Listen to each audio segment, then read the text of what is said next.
Antzekotasuna eta eskala. Bi kontzeptu hauek matematikoki definituko ditugu tutorial honetan. Antzekotasuna. Bi irudi antzekoak dira, tamainan soilik bereizten direnean. Hemen eskuman ikusten ditugun bi irudie hauen moduan. Bi irudi antzekotan honako hau betetzen da beti. Lehenik eta behin, lehenengo irudian neurtutako angelua, berdin bigarren irudian dagokion angelua. Hau da, hemen irudian ikusten dugun eskerreko irudiko sudurraren angelu hau alfa, honi dagokion eskumako irudian sudurraren angelu hau alfa prima, bai, berdinak izan behar dira beti. Eta hau ematen da, bi irudien artean neurtzen dugun edozein angeluekin. Angeluak mantentzen dira, beti berdinak.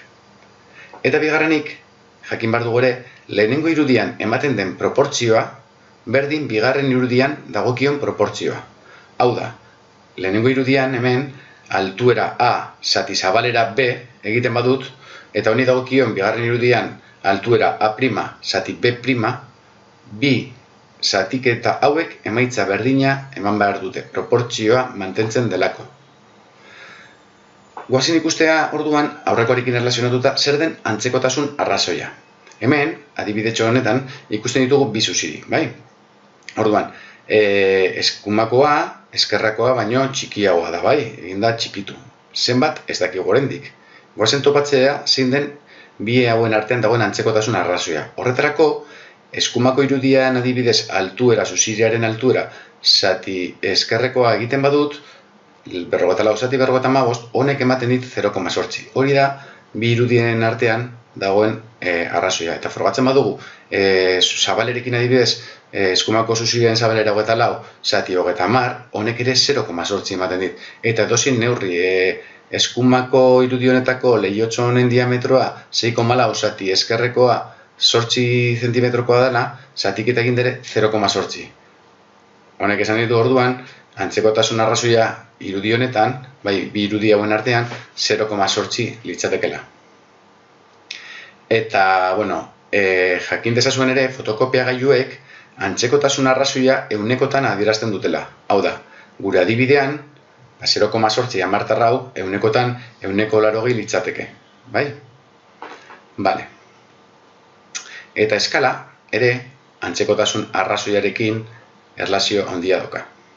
Eskala, erreprodukzioko, hau da, mapa, plano edo maketako luzera bakoitzaren eta errealitatean dagokion luzeren arteko zatidura da. Hau da, erreprodukzioaren eta errealitatearen arteko antzekotasun arrazoia da. Bai? Goazen ikustera hau ere adibidetxo batekin. Nola kalkulatu dezakegun eskala. Demagun, hause plano hau daukagula, bai? Daukagula. Gure etxearen planoa dugu, baina eskalari gabe eman digute. Horma guztiak neurtu beharrean, sukaldaren luzera neurtuko dugu, bai errealitatean, bai planoan. Hemen ikusten dugun, gorrez markatutako hau litzateke gure sukaldea, bai. Eta espazio honetan neurtu dugu, zenbat neurtzen duen honek planoan, eta baitere errealitatean. Eta datuak izan dira, planoan honek 4 zentimetro neurtzen duela, eta errealitatean direla 4 metro. Hemendik eskala atera da dezakegu, ez? Ze badakigu, eskala dela, planoko neurria, zati errealitateko neurria. Hau da, planoan 4 zentimetro, zati errealitatean 4 metro. Unitateak berdinduz, metroak zentimetrotara pasa ditut, 4 zati lareon, eta hau simplifikatuz, goian eta behan, zati 4 eginda, geratzen zait, 1 zati 100 litzatekela gure plano honen eskala. Hau da, planoan egiten dugun edozein neurketa, bai edozein neurri, biderkatzen badugu bider 100, lortzen dugu zenbat neurtzen duen errealitatea. Bai? Horregatik gure planoan 4 zentimetro neurtzen zuen honek bider 100, badakigu 4 metro liratekela. Eta horrela neurtu dezakegu planoan edozein neurri eta bider 100 eginda jakin zenbat diren errealitatean. Horrean, hemen ikasi behar dena da, eskala dela, planoko neurria, zati errealitateko neurria. Bale. Irudi antzekoak eraikitzeko bi metodo ikusiko ditugu jarraian. Bata, kuadrikularen metodoa. Demagun, daukagula hemen Van Goghen ekiloreak kuadroa, bai? Eta metodo hau asko erabiltzen da kuadro honen antzeko bat marraztu nahi dugunean, ez? Guk marraztu nahi dugunean. Orduan, zer egiten dugu? Kuadroa sortzen dugu kuadrikula bat. Egiten ditugu laukitxo batzuk, tamaina berdinekoa guztiak, bai? Eta behin kuadrikula eginda daukagunean gure kuadro originalean, beste horritxo batean ere egiten dugu gure kuadrikula. Eta kuadrikula gila moduan hartuta asko errazago zaigu beste kuadroko proportzio guztiak ikustea eta marraztea. Honi deitzen diogu kuadrikularen metodoa, bai? Irudi antzekoak eraikitzeko metodo oso erabilia adibidez pinturan, bai? Beste metodo bat proiekzioaren metodoa litzateke. Demagun F figura hau ematen digutela, bai?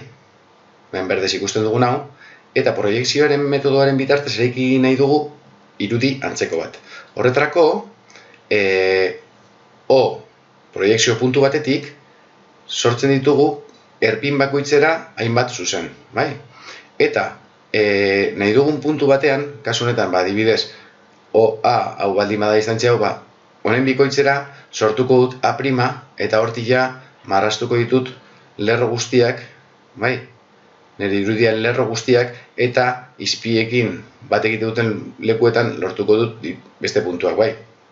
Bueno, kasu honetan, esan dudan bezala, OA' hau, OA', bai, lerro hau, litzateke OA bider bi aldiz OA, bale?